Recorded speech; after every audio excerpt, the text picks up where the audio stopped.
Сайн сонирхон үзэгчдээ TVR телевизээс бэлтгэрүүдэг өнөөдөр мэдээллийн хөтөлбөрийг хэлэхэд бэлэн боллоо. Хөтөлбөрийн та бүхэнд өнөөдөр үзүүлэх мэдээллийн заримаас танилцуулъя. Өнөөдөр ардчилсан намын үндэсний бодлогын хорооны хуралдаан төрийн ордонд боллоо. Ардчилсан намын үндэсний бодлогын хорооны шийдвэрээр дэд дарга нар томилогдлоо. Болд өчигдөр ардчилсан намын бүлгээс гарах хүсэлтээ гаргасан билээ. Гэвч ардчилсан намын бүлгийн дарга харин хуулийн хүрээнд болон ардчилсан намын гишүүн хээр байгаа тул бүлгийн үйл ажиллагааг хэвийн үргэлжлэн гэлээ. Гэвч гишүүн ардчилсан намын гишүүнээс татгалзсан гэж мэдэгдлээ. Ойрын өдрүүдэд шөнөдөө том хүүтэн байгаа билээ. Гэтэл өнгөртөх шөнө бараг 30 градусын хүүтэнд жирэмсэн их эмнэлэг бараадсан ч эмнэлгийн гадна таксинд төрсөн байна. 8 аймаг малын ариутгал халдвар хүжүүлэлт хийх зориултын төхөөрөмж суйрлуулах машинтай олжээ. За эдгээр машинууд нь туулах чадвар сайтай гэгдэг орос машин байна. Эдгээр болон бусад мэдээллийг өнөөдөр мэдээллийн хөтөлбөрөөс хүлээн авч үзээрэй.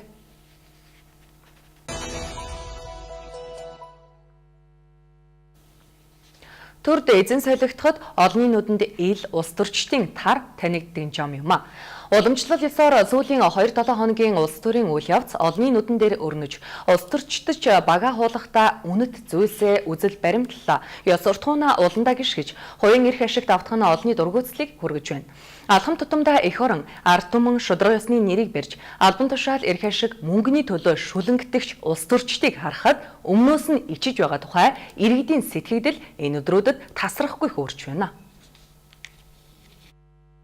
Улс төрчид бага хуулах тохиолдлыг тэр бүр олж харах боломж байдаггүй. Тэдний урвалт, шарвалт, авилга энэ төр олонний нүдэн дээр болгоч тэд уснаас норохгүй гарч чаддаг улсууд. Ялангуяа ард түмний нэрийг барих, шудраг байдал гэж шоудах зэрэгт байнга улс төр хөөгд байдаггүй. Амьдралдаа бүх анхаарлаа тавьсан иргэдэд тэр бүр үнэн нүүр царайн тод харагддаггүй. Гэвч тэдний багийг хуулсан үйл явдлууд сүүлийн үед Монголын төрийн хэмжээнд хангалттай өрнөх боллоо.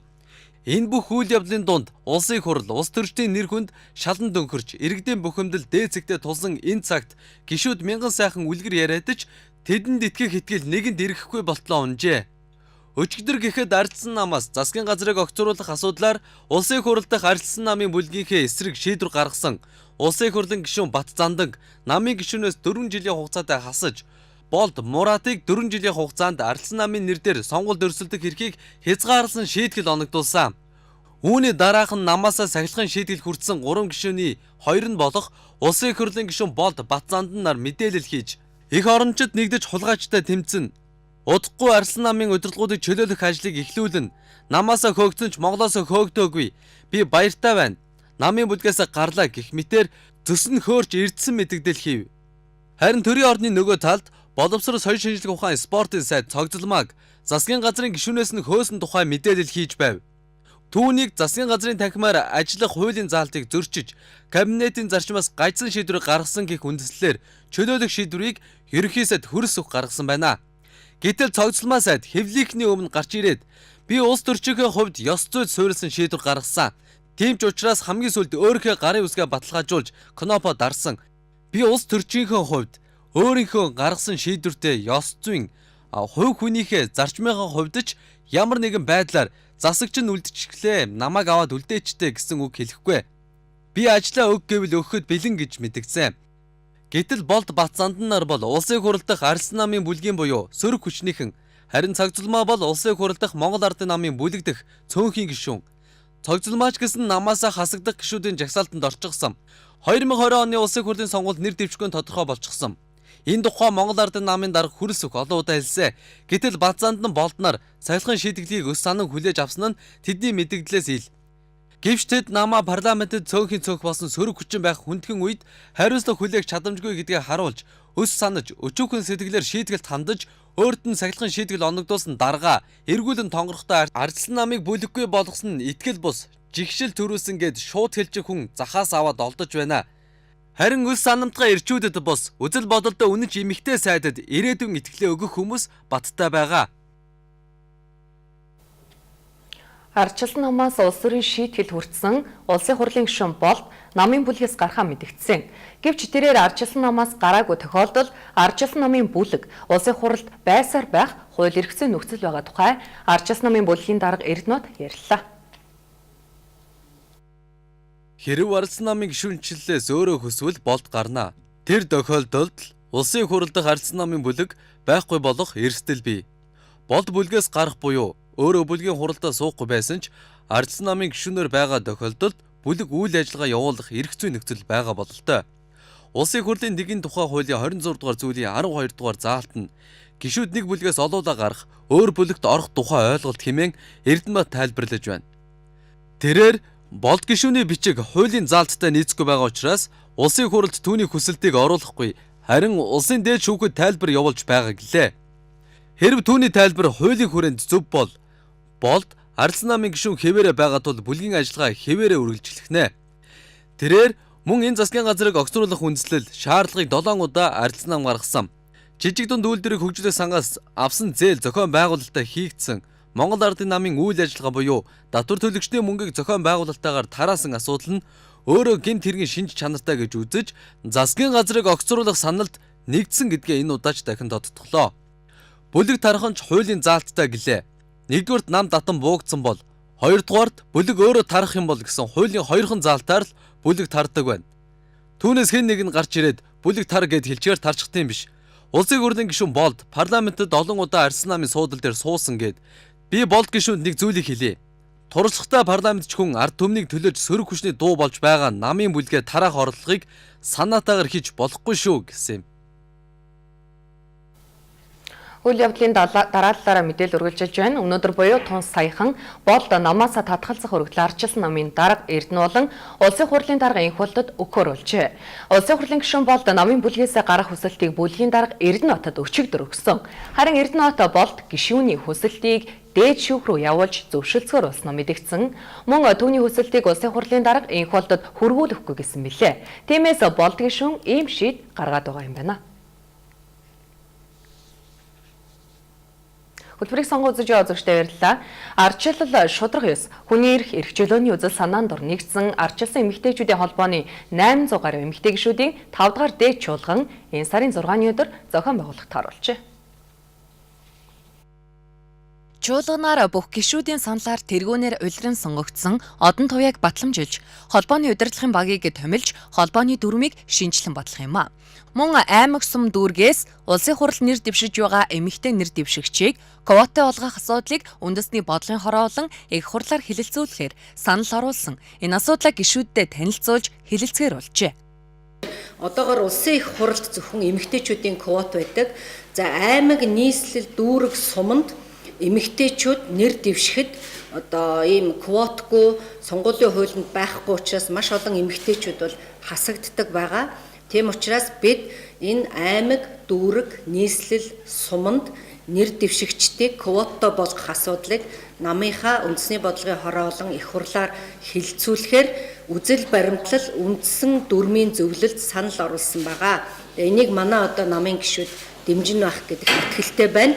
Ардчлалын эмэгтэйчүүдийн холбооны цаашдын үйл ажиллагааны чиглэлийг тодорхойлох энэ гишүүдийнхээ санал бодлыг солилцох энэ ажил хийгдэнэ. Яа тэгэхээр ардчлалын нам бол одоо өөрийнхөө үзэл баримтлалыг шинжилж баталж байна. Хүний эрхийг дээдлэн, хувийн өмчийг дээдлэн, чөлөө зах зээлийн харилцаанд тууштай цаашаа явна. Хуулийн засаглалыг хэрэгжүүлэхийн төлөө тууштай байна гэх мэт манай үндсэн үзэл баримтлал үнд зүйл маань энэ тодорхойлогдох юм. Эмэгтэйчүүд гэр бүл хүүхдийн сайн сайхны төлөө үйлсд иргэд төрийн бус байгууллагууд хамтран санаачлаг гаргасан байна. Энэ санаачлагын хүрээнд гэр бүлийн боловсрал хөгжлийг дэмжих, хүүхэд эмэгтэйчүүдийн эрхийг хамгаалах, хүчирхийллээс сэргийлэх болон эмэгтэйчүүдийн хөдөлмөр эрхлэлтийг дэмжих чиглэлээр хамтран ажиллах санамж бичгийг 10 гаруй төрийн бус байгууллагатай байгуулан хамтын ажиллагаагаа эхлүүлээд байна. Одоо улс орон дээр явах явцад бол одоо хүүхэд эмэгтэйчүүд гэр бүлийн асуудал бол нэлээд орхигдсон байна. Эмэгтэйчүүдийн ажилгүйд хийх байна гэх зэргийн одоо зүйлүүдийг бол одоо манай сэтгэлийн хүч айны хүрээнд бол гишүүд маань ярьж ирсэн. Энэ одоо бүх одоо асуудлуудтай одоо хэрхэн яаж одоо оновчтой байдлаар нийгэмд одоо дуу хоолойгоо сонсгож хууль эрх зүйн орчныг нь сайжруулах чиглэлээр ямар боломж олцоотой байдлаар ажиллах уу гэдэг тал дээр бид нар бас зөвлөлдөж байгаа. Энэ чиглэлээр үйл ажиллагаа явуулдаг олон нийтийн байгууллагууд санамж бичиг зурж цаашдын одоо хамтын ажиллагаагаа өргөжүүлэх чиглэлээр бол одоо үйл ажиллагаагаа эхлүүлээд явж байгаа. Ардчилсан эмэгтэйчүүдийн холбоо нь 90 гаруй мянган гишүүнтэй Монголын хамгийн том эмэгтэйчүүдийн байгууллагын нэг юм а. Тус холбоо эмэгтэйчүүд хүүхдийн эрх ашигыг хамгаалах, улс төрд эмэгтэйчүүдийн оролцоог дэмжих чиглэлээр идэвхтэй ажилласаар байгаа билээ. Ардчилсан намын үндэсний бодлогын хороо төрийн ордонд хуралдлаа. Хуралдаанаар үндэсний бодлогын хорооны гишүүний болон улс төрийн зөвлөлийн гишүүний бүрэн эрхийг батламжлах, намын 9-р их хурлын зохион байгуулалтын асуудлыг хэлэлцэх, үндсэн дүрмийн төслийн нэмэлт өөрчлөлт болон бусад асуудлыг хэлэлцлээ. Хуралдааны эхэнд улсын хурлын гишүүн Асан Амар Жаргалыг үндэсний бодлогын хорооны гишүүнээр сонглоо. Тэрээр өмнө нь намынхаа татварыг төлөөгүй, намын үйл ажиллагаанд оролцохгүй байсан гэж үндэсний бодлогын хорооны гишүүнээс хасагдж байсан юм лээ. Мөн хуралдаанаар үзэл баримтлалын төсөл болон дэд дарга нарын асуудлыг хэлэлцэж, гадаад харилцаа улс төрийн бодлого хариуцсан дэд даргаар Амар Жаргалыг, санхүү эдийн засгийн төсвийн бодлого хариуцсан дэд даргаар Наран Туяаг, орон нутгийн намын байгуулалт хариуцсан дэд даргаар Пүрэв Дорж нарыг тус батламжууллаа. Видео үргэлжилж байна. Өнөөдөр засгийн газрын 2 сайдын суудал онгойхон тодорхой болоод байна. Сайд нарын томилгоогч Ордон Хаваар яриад эхэлжээ. Хуралцахүйг ерөнхий сайдын албан тушаалд үлдэх нь онцгой гавьяа байгуулсан учраас ерөнхийлөгч Баттулга зарим сайдыг мэдж томилгоонд оролцсон. Ялангуяа зам тээвэр хөгжлийн сайдыг тэр томилно. Энэ засгийн газрыг байгуулахад ч энэ сайдыг тэр л мэдж томилсон гэдгээ. Содбаатарын оронд ерөнхийлөгчийн зүгээс өмнө нь зам тээврийн сайд байсан Ганбатыг өгөх магадлал маш өндөр. Хөрөлсөх зам тээврийн хөгжлийн сайдаар хэнийг томилох бай? Яг эцсийн шийдийг ерөнхийлөгч гаргана. Зогзолмаагийн оронд боловсрол соёл шинжилгээ ухаан спортын сайд болох магадлалтай хэд хэдэн хүн байна. Улсын их хурлын гишүүн Оюун Эрдэнэ, Тэр биш Даваг, Баатар Бэлэг, мөнх цэцэг нарын нэр дуулдаад байгаа. Мөн гаднаас боловсрол эсвэл соёлын салбарын ихээхэн нэр хүндтэй мэдлэг боловсролтой нэгнийч сайд болгох хувилбар яригдж байна. Мөн өнгөрсөн 7 хоногт гэнэт өргөлөө өгсөн хотын дарга Суу Батболдын оронд очих хүн тун удахгүй тодорхой болно. Одоогор хотын даргад 3 хүний нэр яригдж байна. Монгол Ардын намын генсэг Амар Баясгалан, нийтийн иргэдийн төлөөлөгчдийн хурлын дарга Амар Сайхныг, нийслэлийн Монгол Ардын намын дарга Сумья Базар, хотын даргын орлогч байсан Мөнх Баатрыг, улсын их хурлын гишүүн Сүү Батболд, Эрдэнэс Монголын дэд захирал Од Баярыг зүтгүүлж байна. Гэхдээ өрсөлдөөн Амар Баясгалан, Сумья Базар буюу Амар Сайхан Мөнхбаатар хоёрын дунд явагдаж байгаа юм. Гэхдээ энэ хоёрын маргаан цэг тавих хүн нь ерөнхий сайд Хөрөлсөх өөрөө. Өрсөлдөөд ч сүйд болохгүй. Ер нь бол Сумья Базар Мөнхбаатарыг хотын даргаар томилуулах нь илүү үнэн тойр байна. Видео үргэлжлэж байна. Малын халдварт болон гоц халдварт өвчнөөс урьдчилан сэргийлэх зорилгоор орчин үеийн дэвшилтэд тоног төхөөрөмж суурилуулсан мал эмнэлгийн ариутгал халдвар гүйцэлтийн тусгай үйлчилгээний автомашиныг зарим аймгийн хүнсгүдэн аж ахуйн газарт хүлээлт өгсөн байна. Оросын албаны улсад үйлдвэрлэсэн фермер маркийн автомашин нь Монгол орны байгаль, цагуурын онцлог тохирсон туулах чадвар сайтай, ариутгал халдвар гүйцэлтийн тусгай тоног төхөөрөмжөөр тоноглогдсон юм байна. Эдгээр машиныг 8 аймгийн хүнсгүдэн аж ахуйн газрын албаны хүмүүст хүлээлт өглөө. Үүнээс гадна цаашид малын эмч нарыг бэлтгэн сургаж чадваржуулахад яамнаас анхааран ажиллах юм байна. Туулах чадвар сайтай Монгол орны хаанд хүрэх юм чадвар сайтай энэ машиныг Оросын албаны улсад үйлдвэрлэгдсэн энэ машиныг бол бид нар гардуулж өгж байгаамаа. Цаашдаа ч гэсэн бид мал эмнэлгийн тогтолцоог сайжруулах, техник хэрэгслээр хангах, лабораториор хангах, боловсон хүчнийг бол бас чадварчлах энэ ажлуудыг бол үе шаттайгаар хэрэгжүүлж эхэлнэ гэж бид нар бодож байгаа. Он гарснаас хойш мал амтны гоц халдварт шүлхийн өвчин 13 аймагт, богмонлын мэлзэн өвчин 3 аймагт бүртгэгдэж, яаралтай урьдчилан сэргийлэх арга хэмжээ авсны үр дүнд өнөөдрийн байдлаар малын гоц халдварт өвчний 20 цээртэй аймаг сум байхгүй байгаа юм байна. Сая 7 сарын 6-наас 8 сарын 27-8 хүртэл бас шүлхийн өвчний нэг 7 сумд голомттой байсан. Гэхдээ бид нар бол 9 сарын 1-нд бол Оросын албаны улсаас нэг вакцины нээдүүлээ. 9 сарын 30-ны хооронд бол бид нэр шүлхийн өвчний халдвартыг зогсоож чадсан байгаа. Өмнө нь бол ерөөсөө өвлийн нөхцөлд ариутгал халдварч хийх нь хамгийн их хүндрэлтэй асуудал байдаг гэсэн. Уус мал нь өөрөө царсаж хөлдөөд бас нэг төдийлөн үр дүнтэй биш байсан. Одоо энэ бол яг нэг өөрөө халаах зориулттай тэгээд өвлийн нөхцөлд ерөөсөө яг ариутгал халдвар хийх зориулттай учраас бол хамаагүй том дэвшил гарна гэж үзэж байгаа. Өнөөдрийн байдлаар малын голц халдварт өвчнөөс урьдчилан сэргийлэхт архлаажуулалтанд нийт 32 сая гаруй малыг хамруулад байна. Мөн энэ оны 6-аас 9-р саруудад мал угаалгын ажил орон даяар явуулж 19 сая малыг хамруулж гүйцэтгэл 96% байгаа юм байна. Өчигдөр эхний лагсан эрүүл мэндийн төвд төрөх хөвдөлт өгсөн эмэгтэй амарчаар ирсэн боловч нөгөө хаалгаараа тойрч ор гэсний улмаас төвийн хашаанд 3 гал эмнэлгийн орчим таксинд төрсөн байна. Бүсгүй дөнгөж төрсөн нэрээгаа тэрж анх орж ирсэн хүлээн авах дээр ирснээр их хүүхдийг эмнэлэгт хэвтүүлжээ. Энэ явдлыг харсан эмэгтэйн цахимд бичснээр эхний лагсын эмчид хүүхдээ үзүүлэх гээд байж байх үед нэг жирэмсэн эмэгтэй би төрөх гээд байна гэд ороод ирэхэд үүдэнд нь бүртгэл хөтөлтөг 3 сувилагч манайх төржгсөн хүүхдийн эмнэлэг болохоос төрүүлдэг нь биш нөгөө талаар ороод төрөхтөө үзүүлгээд 23 цагийн үед хөөгөөд явуулчлаа. Гэтэл ээж цуг яваа хүнгүй таксины жолоочтой явж байсан. Гараад нөгөө төрхөө хайж явж байх үедээ энэ хүйтэнд бараг 30 гаруй градусын хүйтэнд гадаа гудамжинд хүүхдээ төрүүлчихлээ. Тэгээд буцаад элгэндээ хүүхдээ тэврээд уйлаад ороод ирсэн юм а. Тэнд байсан бүх хүмүүс маш ихээр цочирдсан гэжээ. Энэ удаа харин их хүү хоёрыг эмнэлэгт хэвтүүлсэн байна. Энэ явдлыг албаны их сурвалж үгүйсгээгүй. Бүсгүйн сууж явсан такси буруу газар зогссон байна. Улмаар төрхийн хаалга хайж байхдаа 3 гал эмнэлгийн орчимд төржээ. Одоогоор их хүүхдийн биеийн байдал сайн байгаа гэж их хүүхдийн эрүүл мэндийн үндэсний төвөөс мэдгдлээ. Хөтөлбөрийг сонгож байгаа үзэгчдээ баярлалаа. Хүн ам ихтэй улсууд хөгжихдээрээ хөрвөл хурдан байдгийг хятад энэтхэгээд улсын жишээн дээрээс харж болно. Гэтэл зөөхөн монголчууд олон болохын тулд төрүүлж өсгсөн өрсөн, энх тунх, эрүүл байх хэрэгтэй байна. Харамсалтай нь тэднийг хавдарч тойрохгүй, хар тамхитаж зүгээр байхгүй байна. Тонгодгүй мэдээллийн дэлгэрэнгүй хөтөлбөрөөс хүлээн авч үзээрэй.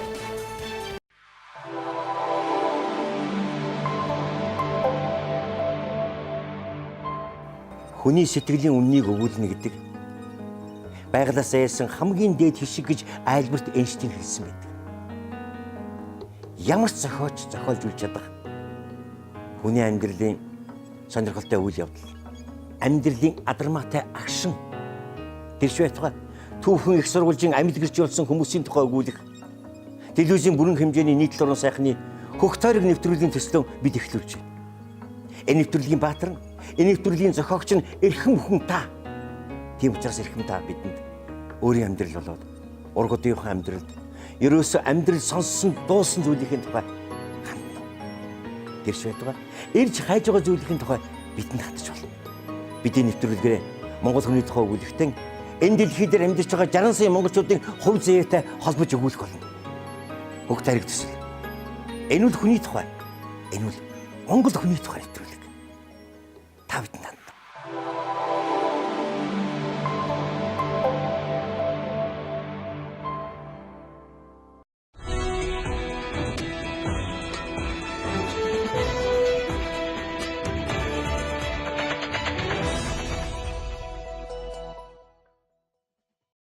Өнөөдөр мэдээллийн хөтөлбөр үргэлжилж байна. Монгол улс бүгд найрамдах ардчилсан Лаос ард улсын засгийн газар хоорондын ээлжид хуралдаан боллоо. Хурлаар хоёр орны худалдаа эдийн засаг, шинжлэх ухаан, техникийн салбарт хамтран ажиллах тухай хэлэлцсэн байна. Хуралдаанаар Монгол, Лаос улсын хамтын ажиллагааг цаашид өргөжүүлэх асуудлаар санал солилцлоо. Ингэхдээ эрүүл мэндийн салбарын хамтын ажиллагааны хүрээнд эмч мэргэжилтнүүдийг чадваржуулах чиглэлээр төлхөө ажиллахаар болжээ. Лаос улс маань бол манай улсад модон идэл, экологийн цэвэр бүтээгдэхүүнүүд, жимсгэнд хатаасан жимс, цай, элсэн жихэр зэрэг бүтээгдэхүүнүүдээс нийлүүлэх. Манай улс бол махан бүтээгдэхүүн, хинс нийлүүлэх зэрэг олон үйл ажиллагаануудыг тусгасан портфолийг бид өнөөдөр батлаа. Монгол улсын засгийн газар хүмүүнлэгийн тусламжаар бүгд найрамдах ардчилсан Лаос ард улсад 11-р сард 1050 хон бэлгэлсэнд Лаосын тал талархаж байлаа. Мөн Монголоос гүн хөлдөөсөн мах болон дулааны аргаар боловсруулсан махан бүтээгдэхүүн нийлүүлэгтэй холбогдуулж хүнсний хяналт, хорио цээр, мал эмнэлэг, ариун цэврийн тухай протокол байгуулах саналыг Лаосын талаас тавьсан юм а. Өнгөрсөн хугацаанд Монгол улсын засгийн газар ард түмнөөс манай засгийн газар ард түмэнд зүйл бүрийн тусламж дэмжлэг үзүүлж ирсэнд засгийн газрынхаа нэрийн өмнөөс талархаа илэрхийлэх явдамд цаашдаа манай хоёр орны хоорондын харилцаа хамтын ажиллагаа хоёр орны ард түмний эрх ашигт нийцсэн улам өргөжин хөгжнө гэдэгт итгэл төгс байгаа илэрхийлье. Та бүхэнд баярлалаа. Хоёр улсын орон нутаг аймаг хотуудын хооронд харилцаа холбоо тогтоох санал санаачлагыг дэмжиж ажиллах нь зүйтэй гэж талууд үзлээ.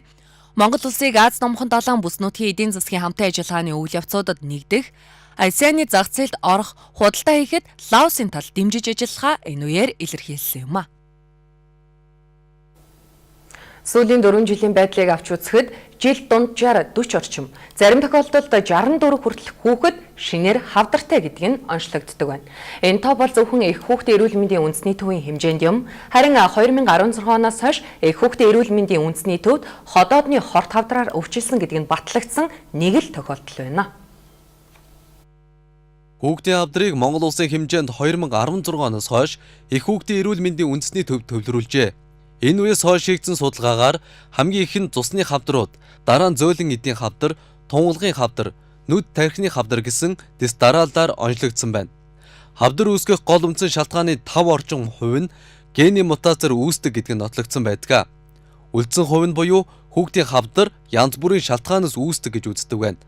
Харин утаа хорт хавдар үүсгэж байна уу гэсэн судалгаа одоогоор хаач хийгдээгүй байгаа юм.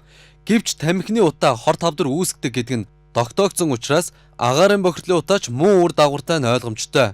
Дээр нь хөрснөө бохирдол, хоол ундны чанаргүй байдал гэд одоо бид бүхний өдөр тутамдаа ойлгож мэддэг зүйлсээс гадна нийгмийн стресс ч нөлөөтэй.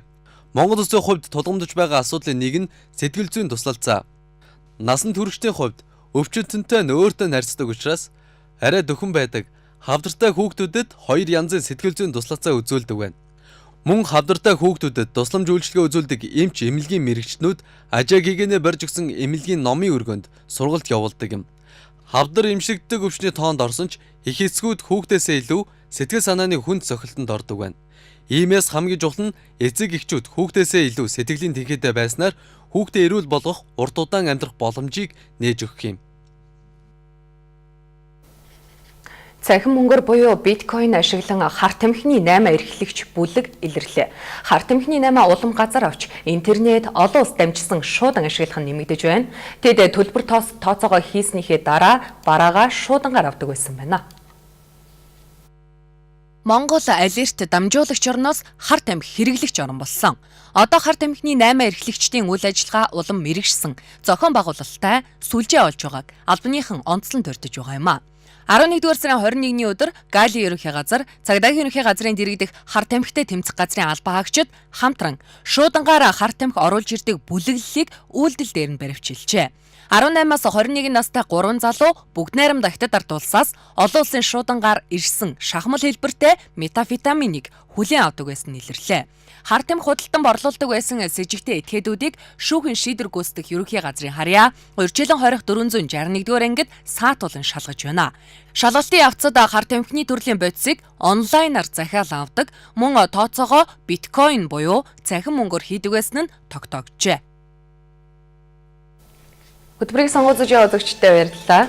YouTube-с хүүхэд том хүнгүй олон төрлийн мэдээлэл авах боломжтойг та мэднэ. Гэхдээ хүүхдүүдтэй нь юу хөвчлийн үздгийг мэдэх үү? Мэддэг бол тоглоом сурчилж, тоглоомыг туршиж үздэг нэгэн хүүг таних байхаа. Тунгуудахгүй мэдээллийг хөтөлбөрөөс хүлээн авч үзээрэй.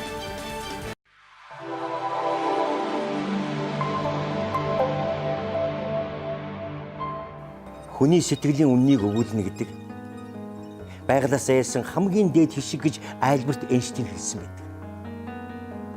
Ямар ч зохиолч зохиолж үл чадах хүний амьдралын сонирхолтой үйл явдал, амьдралын адармаатай агшин, тэрш байтугай түүхэн их сургуулийн амьд гэрч болсон хүмүүсийн тухай өгүүлэх, телевизийн бүрэн хэмжээний нийтлэл орон сайхны хөх тойрог нэвтрүүлгийн төслөө бид эхлүүлж байна.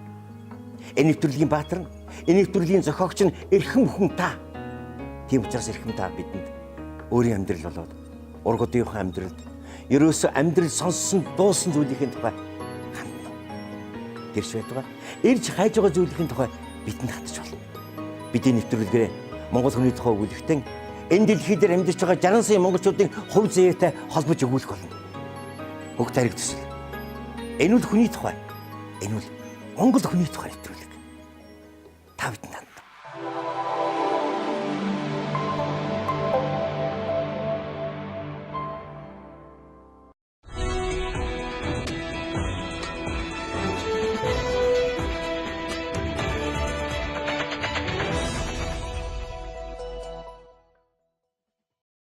Хятад улсыг Европтой шууд холбосон ачаа тээврийн галт тэрэг За төвийг өргөтгөх төсөл амжилттай хийгдэж дууссан байна. Үүний үр дүнд Шинжаан угарын автономит мужийн Өрөмч хот дэх олон улсын бомб үйл ажиллагаагаа эхлүүлсэн байна. Өргөтгсөн энэхүү төсөл нь цаашид Өрөмч хотыг Хятадын бусад газруудтай холбох чадварыг улам сайжруулах юм а.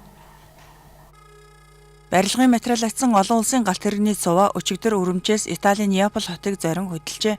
Ийхүү логистикийн төвийн өргөтгөлөөс анхны тээвэр Өрөмчийн хуурай газрын бомбоос шууд Европ төв рүү холын замд гарсан байна. Энэ төслийг эхлүүлснээр манай ачааны галт тэрэг тусгай шугамтай шууд холбогдож ачааг буулгаад эргээд шууд ирнэ. Ингэснээр цагийг маш их хэмнэх юм а. Өргөтгөлийг хийхээс өмнө Хятад Европыг холбосон ачаа тээврийн галт тэрэгний төв ердөө хоёрхан замтай байжээ. Энэ хоёр зам нь ачааны галт тэрэгэнд хангалтгүй, барааны ачлал болон буулгалт нь тус тусдаа өөр газарт хийгддэг байсан нь хүчин чадлыг бууруулдаг байсан байна. Өргөтгөлийг өнгөрсөн 8 дугаар сараас эхлүүлсэн ба үүнд төмөр замын үйл ажиллагаа явуулах хэсэг, галт тэрэгний суваа явах хэсэг, холбогдох мэдээллийн систем болон үйлчилгээнд туслах бусад систем зэрэг ажил үүргийг явуулах байгууламжийг барьж байгуулжээ. Ийхүү иж бүрэн өргөтгөлийг хийснээр ачаа тээврийн зохицуулалтын хүчин чадал 2 дахин нэмэгдсэн байна. Мөн энэхүү төсөл нь Өрөмчийг бүс нутгийн логистикийн гол төв болоход тустаагаас гадна Хятад Европыг холбосон ачаа тээврийн галт тэрэгний төвийн бүтээмж үр ашгийг нэмэгдүүлэх юм. Энэ нь торгоны замын эдийн засгийн гол бүс нутагт арилжаа 8 болон худалдааны логистикийг бий болгох чухал ач холбогдолтой юм а. Бид гайл болон төмөр замын нөөц бололцоог нэгтгэсэн. Бид өөрсдийн шинэ үйлчлэгийг танилцуулахын зэрэгцээ хөгжлийн шинэ боломжуудтай золгож байна. Энэ бол манай хуурай газрын гол чухал бомб газрын шинэ 90 үеийн эхлэл. Бид үүнийг 40 жилийн турш өөрчлөлт, шинжилэлт, нээлттэй бодлогыг явуулсны эцэст бүтээлээ. Бүгд найрамдагтад Дард улсын төрийн албан хаагчийн 2018 оны үндэсний шалгалт нэм гарах зохион байгуулагчээ. Шалгалтанд 920 мянган хүн 14500 ажлын байранд өрсөлдсөн байна. Улс даяар шалгалтыг 900 газар зохион байгуулжээ. Тус улсын төрийн албан хаагчийн шалгалт нь өрсөлдөөн ихтэй хүн шалгалт юм. Энэ удаад шалгалт өгсөн 63 хүн дутмын нэг нь л төрийн албан хаагч болох боломжтой байна. Төрийн албанд ажиллах нь Хятад залуусын дунд маш их эрэлттэй байдаг. Төрд ажиллах нь нийгмийн өндөр статусыг илтгэхээс гадна ажлын нөхцөл сайтай байдаг гинэ. Өмнөд Гуандо мужийн цагуур орчны судалгааны албанаас ганц ширхэг ажлын байрны оронтойг ажлын байрны жагсаалтад оруулсан ба ганцхан үүнд гэхэд 4040 хүн өрсөлдөжээ. Энэ жилийн хувьд шинээр ажилтан авах төрийн албаны оронтой өмнөх жилүүдийнхээс харьцангуй цөөн тоотой байгаа юм байна. 2017 онд шалгуулагчид 28 мянган ажлын байрны төлөө өрсөлдөжээ. Гадаад харилцаа, санхүү, аюулыг хамгаалах зэрэг салбарт өрсөлдсөн хүмүүс нэм гарагийн бичгийн шалгалтанд тэнцсэн тохиолдолд дахин ур чадварын шалгалт өгч байж ажлын байртай болох юм байна. Хөтөлбөрийг сонгож баярлалаа. Худалдаанд гарсан шинэхэн тоглоомыг сонирхон туршиж үздэг 7 настай Райн хүү 2018 онд 22 сая $, ашигт ажиллаж YouTube-ээр мөнгө олдог хүмүүсийн жагсаалтыг тэргүүлжээ. Тэрээр YouTube сайтын од бас Ryan Toys Review сувгийг ажилуулдаг байна. Ryan хүүгийн эцэг их бичлэгийг нь хийж өгдөг гинэ. Өнгөрсөн ням гарагт нийтэлсэн нууцлаг цэнхэр том өндгийг туршиж үзсэн бичлэгийг хэдийнэ 1 сая гаруй удаа үзжээ. Түүний сурталчилсан тоглоом хоромхон зураг зарагддаг байна. NBC телевизээс түүний бичлэгүүдийг хүүхдүүд яагаад үзэх дуртай байдгийг асуухад Ryan хүү би зугаатай бас хөгжилтэй учраас хэмээн хариулсан байна. Түүний эцэг их 2015 оны 3 дугаар сард сувгаа нээснээс хойш бичлэгүүдийг нь 26 тэрбумуудаа үзэж 17 сая дагагчтай болжээ.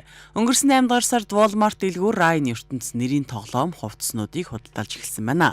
Ryan ээж аавынхаа хамт Walmart дэлгүүрт өөрийн нэрийн тоглоомоо хайж олж байгаа бичлэгийг 3 сарын дотор 14 сая удаа үзжээ. Хүүхдүүд гэртээ хийж болох шинжлэх ухааны 10 дуршилт бичлэгийг 26 сая удаа үзжээ. Walmart-тай хийсэн гэрээний үр дүнд тэдний орлого эргэжил улам нэмэгдэх хандлагатай байна хэмээн Forbes сэтгүүл үзэж байна. Ryan-ы ихэр дүүч мөн Ryan's Family Review сувгийн бичлэгүүдэд орсон байдаг. Forbes сэтгүүлийн мэдээлснээр Ryan-ы орлого өнгөрсөн жилийнхтэй харьцуулахад 2 дахин өсч Америкийн YouTube-од Jake Paul-ын орлогоос $500 мянган илүү байгаа юм байна. Өнөөдөр мэдээллийн хөтөлбөрийн Мямаргагийн дугаартан харлаанд дууссан ирэх хүмүүстээ баярлалаа. Та бүхний ажил үйлсэд амжилт хүсье. Одоо өргөжлүүлэн цаг агаарын мэдээлэл төлөө авч үзнэ үү.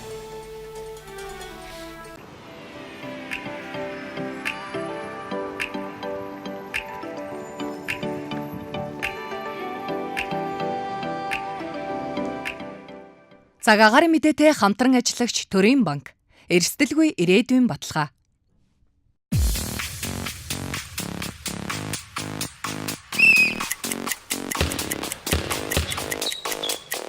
Илүү хурдан, илүү хэлбэр. Бүх төрлийн цахим үйлчлэгийг өөртөө нэгтгэсэн Gels банк. Таны гарт таны банк. Сар бүр Төрийн банкны Gels банк үйлчлэгээр 2 гүйлгээ хийгээд iPhone 8 утасны эзэн болоорой. Төрийн банк. Эрсдэлгүй ирээдүйн баталгаа.